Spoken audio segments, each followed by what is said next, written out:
Good morning, members of the Australian Medical Board and representatives of the High Court of Australia. Today we're conducting a proposal on the topic of medical negligence for misdiagnosis. My colleagues and I are representatives of the Australian Medical Association. Recently, the organisation has been under a significant amount of pressure from the public regarding the current tort law system for medical negligence and misdiagnosis. I'm Samuel and I have been the Executive Legal Advisor for the Australian Medical Association for 20 years. I'm here to discuss with you the current state of liability that medical practitioners attain. My name is Brogan and I am a policy analyst for the AMA. Today I'd like to propose that the current policy implemented for the protection of doctors, alongside the law in place that creates social effects within society, requires reformation. Good morning, I'm Keely and I'm a social reformist here to propose a reformation for the current tort law system. This will be done by an improved way of viewing the compensation system. We hope after today you understand why the AMA believes that regulation of the current system is necessary. Through many years of experience as a barrister for the High Court and engagement with the AMA, it is appropriate to take this opportunity to consider the extent of civil liability legislation and tort common law in limiting the liability of medical professionals in Australia, particularly in the area of misdiagnosis. The recent tort reform, initiated by the IP report, has resulted in the implementation of the Civil Liability Act. Today I will consider and reflect upon the extent to which these reforms have affected the liability of health professionals whilst diagnosing patients. The CLA fundamentally covers medical negligence, with ancillary aspects covered in common law. All members of the AMA are bound by these regulations and must ensure the practitioners are performing to these legal standards. To medical practitioners' advantage, patients have the onus of proof in court to establish the medical practitioner has not only failed to provide reasonable care whilst diagnosing, but that the most likely cause of the injury inflicted was the practitioner's failure to diagnose the patient correctly. Section 11 of the Limitations of Actions Act declares that an action for damages in negligence must be brought within 3 years of the date of the initial misdiagnosis. Bound by this law, a patient is unable to make a claim outside of this 3-year period, limiting a professional's liability for a misdiagnosis period to a short period of time. In my experience, I have seen practitioners exploit this time limit and deceitfully allow their patients to exit this 3-year period. The AMA works to extinguish any of this behaviour by promoting and advancing ethical behaviour of the medical profession. Since the historic case of Donoghue and Stevens, the development of common law in Queensland and Australia has cemented some recognised relationships as legally owing a duty of care. The association between a medical practitioner and a patient is a highly recognised legally established relationship. As discussed in Sideway and Bethlehem Royal Hospital, a medical practitioner has a single comprehensive duty covering all the ways in which they are called upon to exercise their skill and judgment. The AMA supports this standard by affirming in the Code of Ethics the insurance of the professional development of knowledge, skills and up-to-date performance to improve the standard of care. In cases involving medical negligence, the objective standard of care is not that of a reasonable person, but rather that of a professional. As for the meaning of professional, the CLA merely states a professional means a person practicing a profession. Although only a vague understanding of what constitutes a professional is provided, it is recognised that this duty extends to practitioners. Generally, in cases of misdiagnosis, duty of care is not an issue. The authoritative case of Rogers and Whittaker specifically affirms that a duty is owed in respect to diagnosis of a patient, providing a solid platform for patients to legally ensure their assessment is to the highest standard. Historically, the English case of Bolam and Fryan Hospital Management Committee laid down a general rule known as the Bolam test, allowing exemption of negligence if the doctor's practice accorded with that of an accepted body of medical practice. However, in Roger and Whittaker, the High Court rejected the Bolam test, stating that it is ultimately up to the courts whether the relevant standard was breached. This was reaffirmed for diagnosis specifically in the case of Naxakis. The pure Bolam test proved to be problematic, as courts were approving manifestly unacceptable treatment due to it being supported by local medical communities. However, the rejection of the Bolam test provoked significant criticism by the medical profession, as it ultimately broadened the scope of liability. The criticism stemming from this decision was taken up on review of the IP report.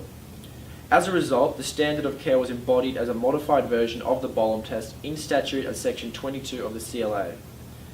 The test in section 22 declares that the practice must be widely accepted by a significant number of practitioners, irrespective of differing widely accepted views or universal acceptance. Despite the criticism regarding the authority of peer professional opinion, section 22 still permits the court to consider an opinion irrational or contrary to written law, regardless if peer professional support is demonstrated. Medical lobby groups have sought to have the government legislate the Bolam test and have negligence determined solely upon the basis of other doctors' opinions, regardless of what the court claims. It is apparent that the medical profession wishes to lower the scope of liability by making the switch back to the Bolam test. Both the AMA and the Insurance Council of Australia have proclaimed their support for the Bolam test, supporting that regard to what is reasonably acceptable should be made by a respectable medical body of opinion. Causation has proved to be an area of controversy in cases regarding misdiagnosis. This difficulty stems from the fact that the legal burden of proving causation is, and remains throughout the proceedings, upon the plaintiff. In addition to this, the imprecision of and uncertainty about certain medical conditions, progressive nature of others, the complexity of modern medical practice and technology, and the fact that some mistakes, serious enough in themselves, have no untoward results which can properly be attributed to them, increases the complexity of each case dramatically. Previously, the causation of a misdiagnosis was established by the but-for test, discussed in the Barnett and Chelsea and Kensington Hospital case. A modified test is now embodied in Section 11 of the CLA. This section sets out that the elements of causation are two separate issues, factual causation and the scope of liability. Reference to Section 11 will define factual causation as whether the breach caused or has been responsible for the harm. Courts will refer to the facts of the case and decide subjectively, in the light of all relevant circumstances, whether the acts or omissions conducted during the diagnosis have caused the harm. The more contentious issue in proving causation is whether it is appropriate for the scope of liability of a practitioner to extend to the harm so caused. The IP report mentions the scope of liability as a subject covering issues other than the factual causation, such as legal cause, real and effective cause, common sense causation, foreseeability, and remoteness of damage. It is up to the courts to ultimately decide whether and why the responsibility should be imposed on the practitioner. Various factors are considered in establishing the appropriateness of the scope, including whether anything else may have intervened to cause the patient's harm and sever the chain of causation, or whether the damage suffered was too remote a consequence and could not have been foreseen. Courts also implement various strategies to determine the most beneficial outcome. The case of Paul and Cook affirms the difficulty in proving the scope of liability regarding misdiagnosis. In this case, even though it was acknowledged that the practitioner was negligent for failing to diagnose an aneurysm, the outcome suffered by the patients was still not within the practitioner's scope of liability. In many misdiagnosis cases, patients claim that the practitioner's failure to diagnose led to a loss of chance. The pivotal case of Tibet and Get extinguished these claims, affirming that the loss of chance due to a misdiagnosis case does not constitute a damage, and therefore a practitioner cannot be liable for such claims, further limiting the liability of practitioners throughout Australia. A practitioner's limited liability is further reinforced with the use of statutory caps, limiting the assessment of damages for misdiagnosed patients. When a negligence action has been successfully proved by a plaintiff, the court may award compensatory damages with the purpose of putting the plaintiff back in the position they would have been but for the negligence of the practitioner. The CLA currently enforces various damage caps, including a $250,000 index cap for non-economic loss, a maximum of 3 times the average weekly earnings for loss of income, and a 5% reduction rate for all awards of future loss. Queensland has also abolished the awarding of exemplary damages, eliminating practitioners' liability in regards to any malicious or oppressive treatment. In conclusion, medical negligence regarding misdiagnosis is certainly still a developing area of law. Many believe it to be a largely one-sided approach, with the scope aimed at reducing the liability of health practitioners more so than protecting patients. The impression is understandable, considering the objectives of the IP report were to ultimately restate the law of negligence and limit liability for practitioners. Overall, the various difficulties and damage caps faced by a claimant in pursuit of a successful claim for misdiagnosis is inequitable and should be further revised to establish a more neutral position. According to the Australian Broadcasting Company, as many as 18,000 people die annually because of medical error, whilst an additional 50,000 people suffer a permanent injury from misdiagnosis. Evidently, the policy and social effects of this are huge. But for now, let's focus on the policy side of things. The High Court doesn't typically consider or take into account policy and their reasoning in tort law for medical negligence.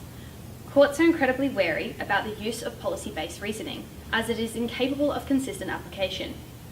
We argue that it is for this reason that reference to legal policy in tort law is not necessary, as interpretation into these policy matters are not as substantial as legal principle which courts rely on. The High Court in Sullivan and Moody expressed a desire to reason by reference to principle, and to avoid the use of policy in determining duty of care issues. It is here that the court has stated, there are policies at work in the law which can be identified and applied to novel problems, but the law of tort develops by reference to principles, which must be capable of general application, not discretionary decision-making in individual cases.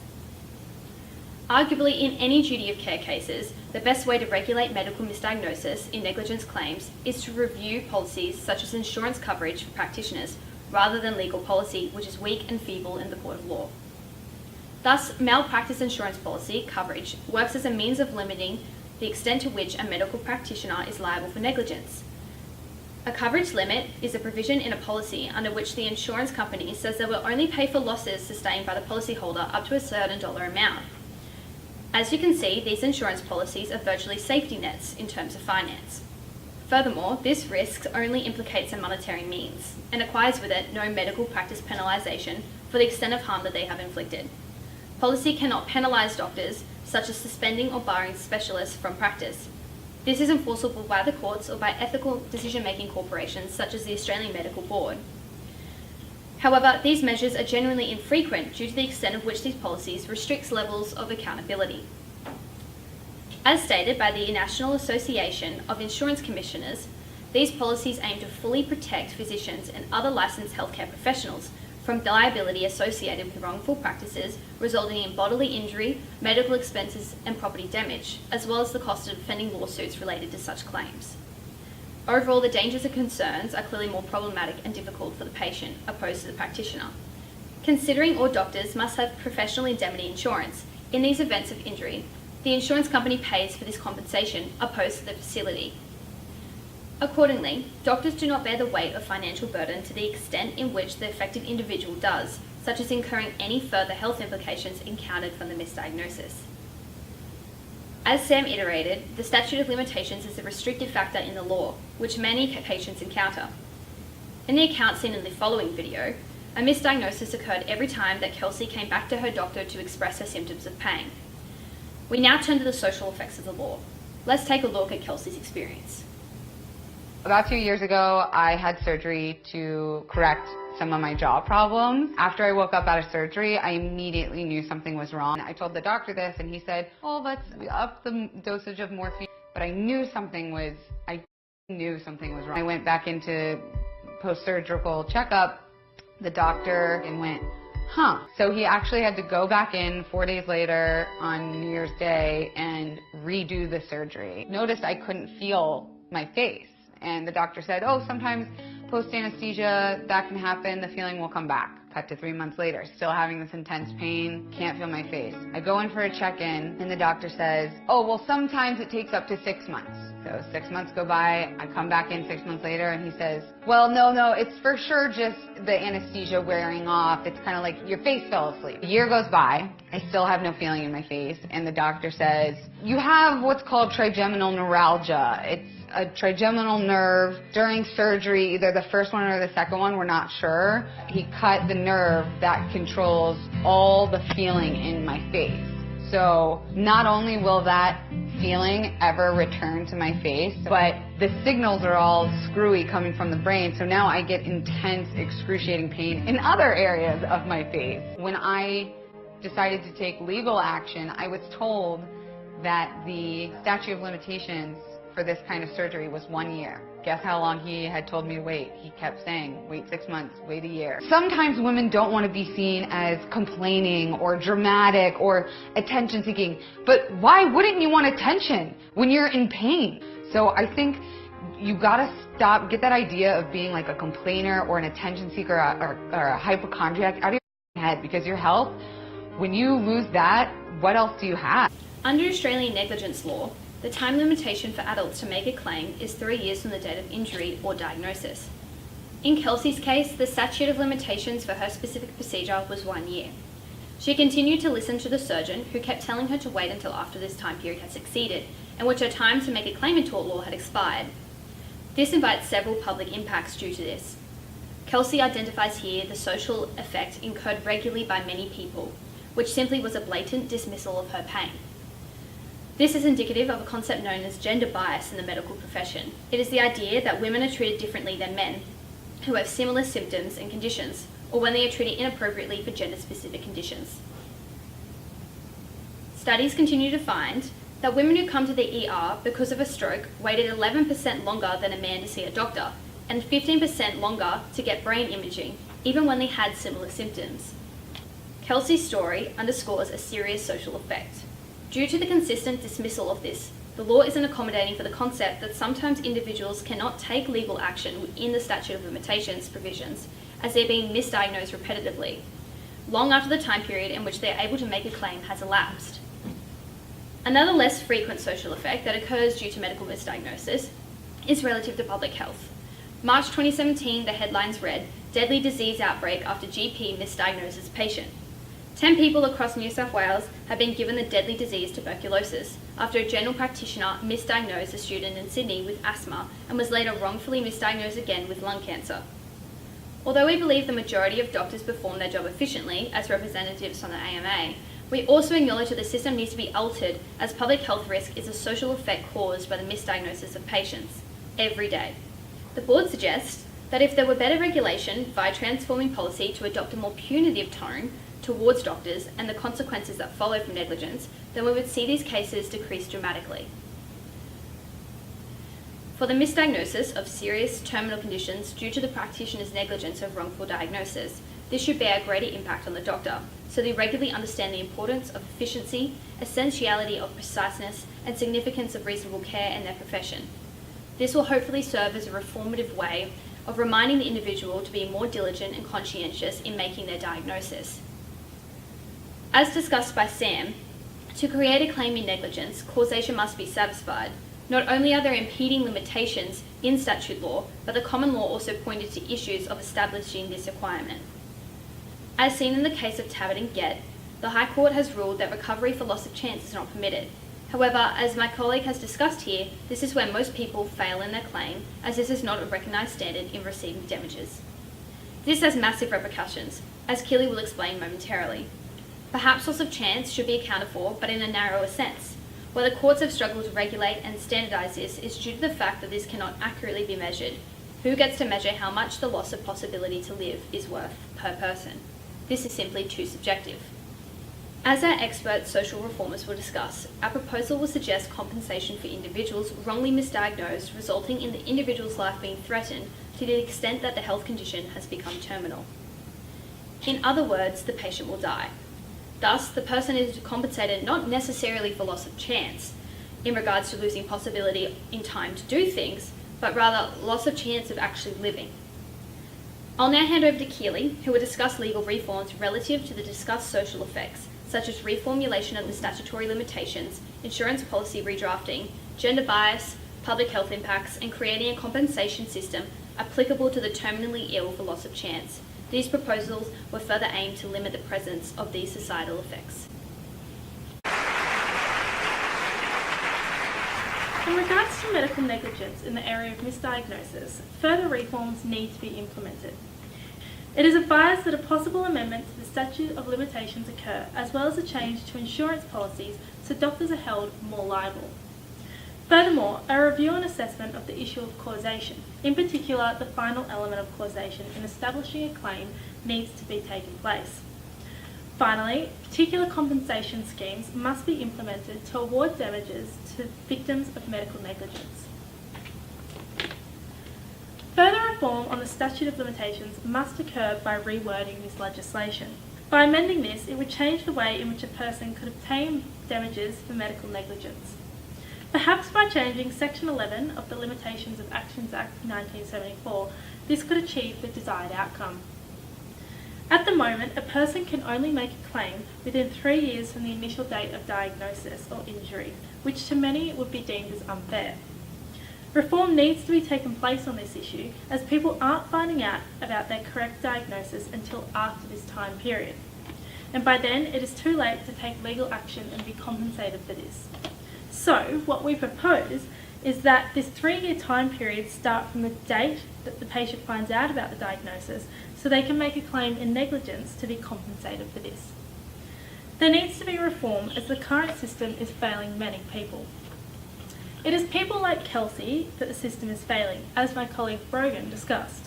Kelsey's case makes clear how the statute of limitations needs reforming. Not only does her case draw attention to the issue of time limits on medical misdiagnosis cases, it makes clear the gender bias in our healthcare system. A common issue that arises in medical negligence and misdiagnosis cases are doctors disregarding women and their injuries. As discussed by Brogan, she addresses the notion that doctors often disregard and downplay the severity of women's pain. A key theory associated with this is the feminist theory. This theory focuses on how a person's gender plays a role in the law of torts and how the law has established a male viewpoint that fails to recognise the opinions of women. As explored in the video by BuzzFeed, Kelsey makes clear the notion that a woman's voice is often regarded and belittled. We want to reform the statute of limitations so the court will consider the fact that, as seen in the video played, that doctors may be postponing further inspection into issues patients are complaining about until it is outside their scope of liability for negligent mistakes made. Further reform is required regarding changing insurance policies so doctors are held more accountable for their actions. If the wording of the insurance policy is amended to make doctors more liable for their medical errors, as a result, doctors would be more thorough in their diagnosis. The current policy covers doctors and institutions financially in situations of malpractice and negligence. Therefore, we want to change this so doctors are held more liable for their actions. This could possibly include doctors receiving financial detriment if their actions are significantly negligent. We want to instill change that will reduce doctors' insurance coverage, therefore, in effect, having doctors place more attention when diagnosing their patients. A review and reassessment of the issue of causation regarding negligence is a reform that should be implemented. Majority of people that try to establish a claim in negligence are failing as they cannot prove the final element of causation, as nobody can establish the value of chance. Therefore, we propose the reformation of this to having restricted ground for permitting loss of chance as a reason in causation to receive a claim, as this would be deemed as being fairer. There is emphasis placed on the words restricted, meaning that it is only applicable to those whose condition is now fatal due to the doctor's negligence in not delivering a correct diagnosis the first time. The aim of this reform would be that the person is compensated for the loss of chance, in that they lose the chance to live out the rest of their lives. In regards to our current compensation system, there are strengths and limitations associated with it. Strengths of the system include it is responsive to a whole range of different injuries. It is something where a form of retribution can be delivered. It is a system that simply delivers compensation. Furthermore, it is a system which delivers corrective justice to people, which is advantageous to medical negligence victims. This idea coincides with the corrective justice theory, which advocates that the law of negligence should be based on moral rights and should support liability when the defendant has wronged and harmed the plaintiff, infringing their rights. Weaknesses of the current tort compensation system include aspects such as the costly nature of the compensation and the administration and legal costs, consuming much of the money that flows into the system. Furthermore, the current compensation system is fragmented and distinguishes between particular injuries. Thus, some injuries are much more likely to receive compensation than others. An alternative system of compensation that can replace the common law system would be the no-fault scheme. This system involves having statutory compensation schemes where it doesn't matter which party is at fault in the course of the injury. The no-fault scheme is suggested to be put forth as a further reform in order to place the plaintiff in an equal position to the defendant in terms of compensation, regardless of who is at fault. Countries like New Zealand adopt the no-fault compensation system. and it is suggested that in order to reform medical liability for negligence, Australia should incorporate the no-fault scheme. A significant strength of this system is that anyone who suffers injury in any way might obtain compensation. However, the weakness of this system is that whilst anyone can receive compensation, the payout would be capped.